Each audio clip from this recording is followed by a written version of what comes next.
Hello everyone and welcome to brand new episode of GIBS. And here our guest MEDHA Gupta, she is from IIM Lucknow and she is going to discuss about her challenges, her strategy that she applied to get into IIML. And uh, let's hear from her first about her introduction from where she is and what's her educational and family background. So I welcome you MEDHA Gupta in this episode of GIBS. And please tell us about yourself. Thank you so much, Anand. I'm Medha, and I did my undergrad in economics from Miranda House. After which, I joined IIM Lucknow immediately after because I didn't go for any work ex. I've been in Delhi since 2012, and I live in a nuclear family. My mother has a business, and my father is in civil services. And my 10th, 12th marks were pretty good, and then I went for undergrad, and then I thought that CAT and MBA would be a better option right now, so I went for that. Okay, so your father is a civil servant, you said. So, Yeah. so what motivated you from? Because once somebody is in civil services, so they always want their children to be go in that direction. So, tell us about more about that. What motivated you to go there? Because you have said that you are from economics background, and since your father was there, so was he trying that my daughter should also go in civil services? Because here what happened with us that our parents do play an important role in our career decision. So Right. so what was your family's reaction when you decided to pursue MBA? Because it's very much costly as well. Right. My parents have always been pretty liberal with whatever I wanted to do. So even when in class 10th I had to choose between science and humanities, my father said, asked me to go for science, but I said that I'm more interested in humanities and I study economics and maths. And they were the most supportive parents ever. So same was the case when I told them that I want to go for economics, and then they said, all right, economics is a good subject. And then I Yeah. told them that I want to go for CAT. So they said, why not civil services? So I said, I really want to get into the corporate culture, and there are things that I want to do that I can do while being in the corporate culture. So they said, as long as you know you're going to work for it, and as long as you know that it's going to take hard work and Yeah. you're willing to put in the work, go for whatever you want. And I told them that I want to give CAT in January 2022, and Okay. immediately they got me enrolled in a coaching institute to get me the material, and I gave CAT the next in the same year. So they Okay. were quite supportive, didn't force me to follow any specific career path, and that has always been the case. Yeah, I mean that's always good to hear. If your parents are supportive, you can conquer anything, whether it is civil services or it's an MBA. So, Right. tell us about how much time did you take? When you started preparing. I mean, you started preparing in 2022, and you were also, you might be in your final year at that point of time. So, Right. That time I was in my fourth semester in DU, okay, and we decided to, because fourth semester is still academically heavy, so we decided to wait till I get in the summer break period. I was interning, and I was preparing for CAT. I only prepared for 2-3 months in the initial June, July, August month, and then I got a little distracted because I got placed in two decent companies. So okay, I thought that I'll just go for WorkX, but my father said, "I'll give it a shot now." So that's what I did. On, I think, 26th or 27th November, whenever CAT was, he woke me up. He said, "Sit in the car and we'll go give the exam." And I said, "I'm not prepared." And he said, "You are prepared. You don't know it, but you're prepared." So he just put me in the car, and I had the evening slot, and I slept all the way to the center. I gave my exam, and I told him that it was decent. I could crack most of the questions. So he said, "It's okay. You've done your best. Let's go." yeah. So the result was good. So I guess, yeah. I mean that's an interesting story actually. And tell us about you talked about coaching institutes. So because Right. many of the aspirant they try to do it by themselves, self Hmm. study and watching some videos from YouTube's and all. So tell us how coaching helped you in this journey, entire journey of preparation of CAT. So the choice to whether go for coaching or not is dependent on how clear your concepts are. Yeah. I my concepts from the very beginning were strong. I had maths in 10th and 12th, and then economics degree is half maths. Yeah. So that's why I didn't go for any classes as such. I took IMS self-paced course. Yeah. So they had a bunch of videos on concepts. They would explain all the concepts very nicely. They would solve some questions, and you had a bunch of questions for each topic to practice on. So suppose under arithmetic you're doing ratio and proportions. So you will have about 2 hours of lecture on that, and then you would have 100 questions on it. So I think that helped me a lot, and I did not want to go for coaching in the weekends while my weekdays were anyway booked by Yeah. college. So I asked my father also for help couple of times because he's quite smart and he's an engineer.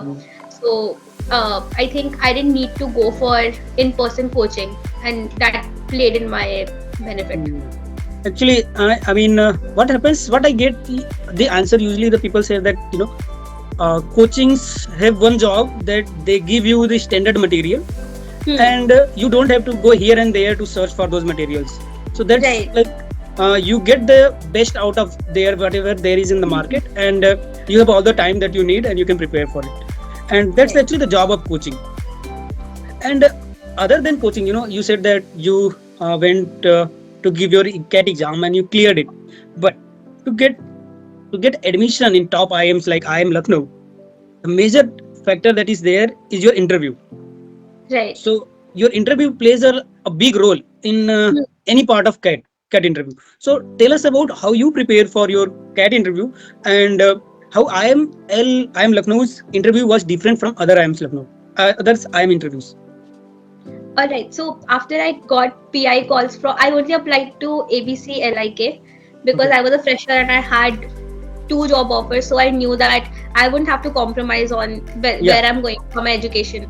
And I only applied to ABC LIK. I got PI calls from LINK. And Okay. after I got the PI calls, that was when I knew that I had to convert it. Yeah. So I spoke to a bunch of people. 2 of my seniors from Miranda are in, one of them was in Lucknow and the other was in Ahmedabad. So I spoke to them how to prepare. I have couple of friends. My father has a couple of friends in the corporate as well. So we asked him as well that what is it that people seek in a future corporate employee who's going to be a leader, Yeah. and basic questions like why MBA, short-term vision, long-term vision, why not masters in economics, and questions like tell us about yourself, where you don't just tell about your name and your hobby, you go beyond that. You tell Yeah. them who you are as a person, what motivates you, what drives you, are there any social causes that you are very very passionate about. So being from Miranda, where my professors thankfully exposed us to a bunch of issues outside of the academic world, I think that really played in my favor.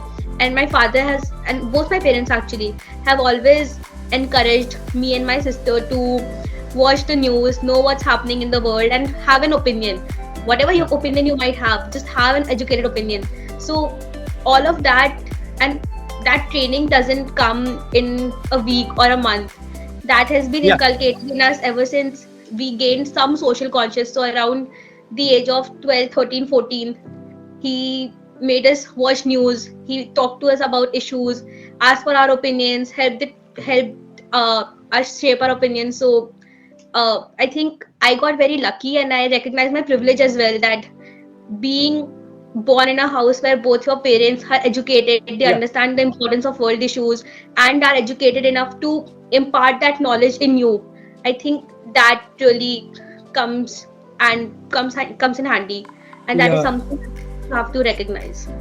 Yeah. Actually, I mean, whenever it's whenever the interviewer is started talking about you, the first thing they ask is, tell me about yourself. Right. And in that while answering that, you have to make sure that that in which area I want to drive that interview. Because Right. if you are going to say something else and you're not so much prepared for it, so your Absolutely. interview is going to be in completely different direction in which you have expected. So that's a very much important point actually. And if you are so much aware about uh, your surrounding, what are the social causes that is going on around you in your uh, district, in your and even on the geopolitical level. If you have an opinion on all those things, as you rightly said, that will be a big help for you in the interview Right. actually. Yeah. And now tell us about, how was your experience in IIM Lucknow? Because everybody's have this idea, that IIM Lucknow or any IIMs, when you are going in MBA, we Right. are, pretty much prepared that, okay, our seniors already told us that, see, if you are going there, there is going to be a hectic culture over there, because the first 3 months they are gonna grill you like hell. So Yeah. tell us about your that 3 month experience, and the next 3 months and 4 month experience. So, in the first term, Yeah. our life was very occupied with the summer internship placements. Yeah. So, from the first week of joining the institute, our life had become about making a good CV Yeah. and taking multiple slots with our seniors, knowing what to put in which version of the CV. If you're trying to go for finance and marketing, then you have to have two different CVs, and both Yeah. the CVs are going to be very different. Even the Yeah. way you word the same activity that you did back in college, that changes, everything changes. Changes. So Yes. yeah, so I think whole of July and midway through August, this is exactly what we were doing, going through multiple iterations of CV. You have allotted mentors who take care of you, Yeah. who see that your CV is going according to the plan, whether you've made any progress or not. Sometimes you would slack, but then you get a little nudge like, hello, please keep it moving. What are you doing? You can't Yeah. slack right now. And so this was 1.5 months, and the other 1.5 months went into domain preparation. So now Yeah. that you've made a CV, what domain are you going for? If you're going for marketing, uh, the seniors who had an internship in marketing would release slots to prepare you for interview questions. So even the domain preparation changes to an extent that if you're sitting for a consulting role or a marketing role, the way you introduce yourself also changes. Changes. So there's a lot of customization that goes into it, and there's a lot of customization that comes because of who you are as a person as well, what Yeah. your experience have been. And that is something that you can't do just by yourself. You need to have seniors who guide you through it. You need to have seniors who have experienced what you're experiencing, and Yeah. not just at the level of preparation, but also at the level of empathy. Somebody who understands that yes, this is a tough process and you're Yeah. bound to feel nervous. You're bound to feel that you haven't done enough because you see everybody else's CVs, and you feel like, oh, I should have done this, I should have done that. So there are seniors who also empathize with you and tell you that it's going to be okay. So that was there, and the last 10 days of term one were just placements, Yeah. going through rounds of group discussions, interviews, seeing which company takes you, which and things like that. Yeah. So The that was Southeast. the first term, and the second term was relatively chill because after you've been through this, you think you can conquer anything. So it's just Yeah. academic and a bunch of activities like, so we have camaraderie, which is the intersection cultural competition, and we have sangram, which is the intersection sports competition. Yeah. So those two activities really bring you together as a section. Yeah. And uh, yeah, so I think term two was just that.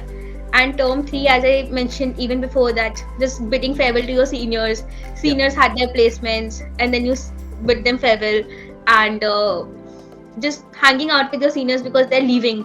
And yeah, I think sums Yeah. up Yeah. one It year and a sums up very, you have summarized the entire 8 months, keeping it to period by period. That's half. beautifully, some beautiful summary actually.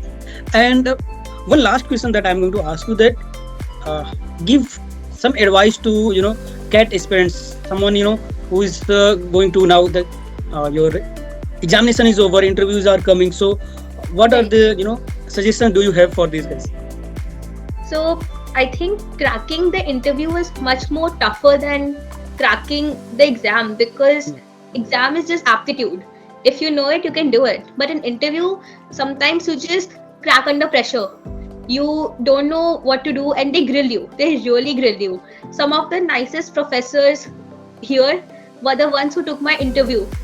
Yes. And now that I see them, I don't feel as scared of them as I did in that interview room.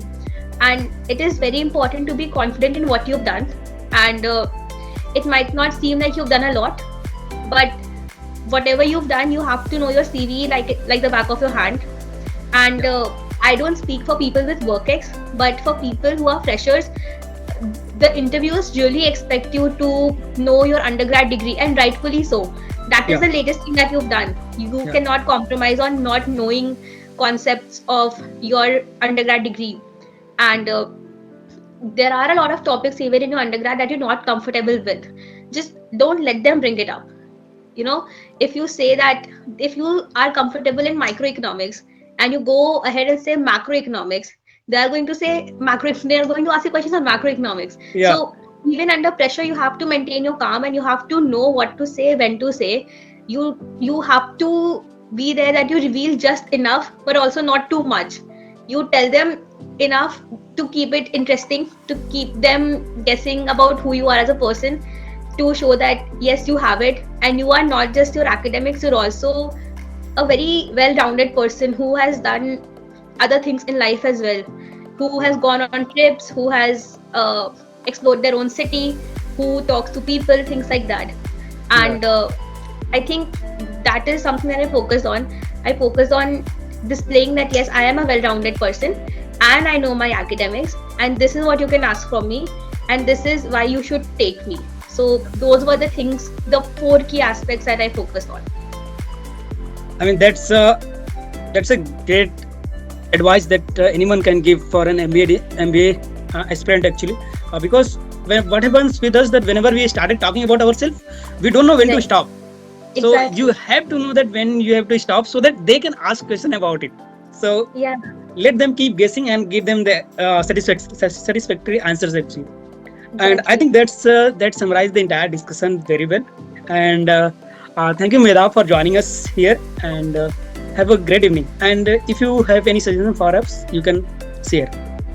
Thank you so much for having me.